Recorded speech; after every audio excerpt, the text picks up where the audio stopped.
A play on nachos, sort of a Mediterranean style, using pita, making your own pita chips instead of tortilla chips. So they're not fried, they're baked in the oven, and they're really easy. I start by actually crisping up some chickpeas.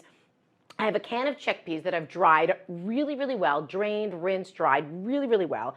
And I'm gonna toss them with a little bit of olive oil. And then I have, salt, pepper, and a little bit of Aleppo pepper for just a hint of a kick. Obviously, if you don't want spice, you can adjust it. And I mix it all up. And then this is gonna go in the oven for about 45 minutes. It takes a while. They could make some sounds that, are alarming if you're outside of your oven listening, some pops. Don't worry, it's totally fine if you hear them popping. I'm gonna set those aside.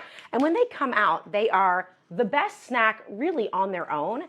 I then have a couple of pita that I've cut into quarters, and then I've separated the pocket. So you make double the amount, and they lie on a sheet pan. They become the base. They become, the equivalent of the tortilla chip. Right, your nachos, right.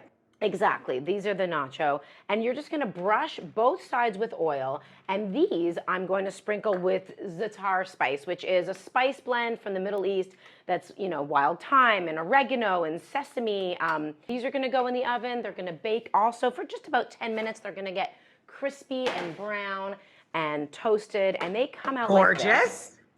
Yum. The last thing I'm going to do is make a little tahini sauce. Now, this is a sauce that's ubiquitous across the Middle East using tahini, which is sesame paste, which you can get in almost any grocery store now. Really good quality tahini is one of my favorite pantry staples. And it's magic because it is very thick and intense, but if you just add a few things to it, namely a little bit of water, some lemon juice, garlic, yes, and then some salt,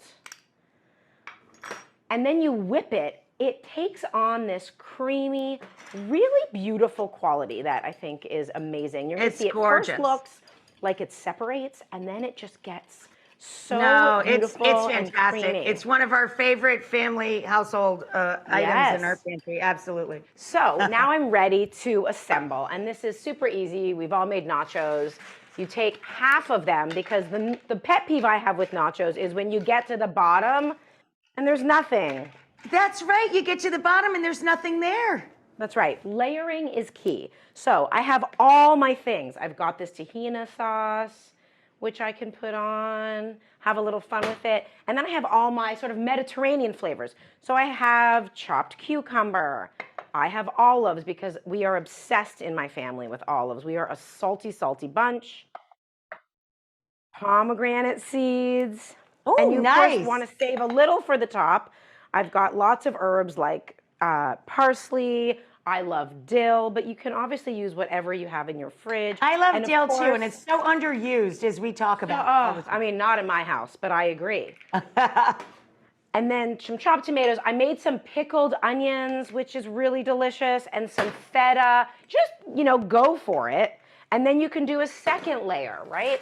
So you do the whole thing again, which is sort of exciting. And then you can make sure that everything has the amount on every layer. And it becomes really pretty. So exciting. There you go. And then when you're done, you have this sort of mountain, beautiful, beautiful mountain, but it's fresh and it's tasty. It won't weigh you down. I need lots of these chickpeas, and I need gorgeous some feta and some pickled onions on top. And every bite just perfect.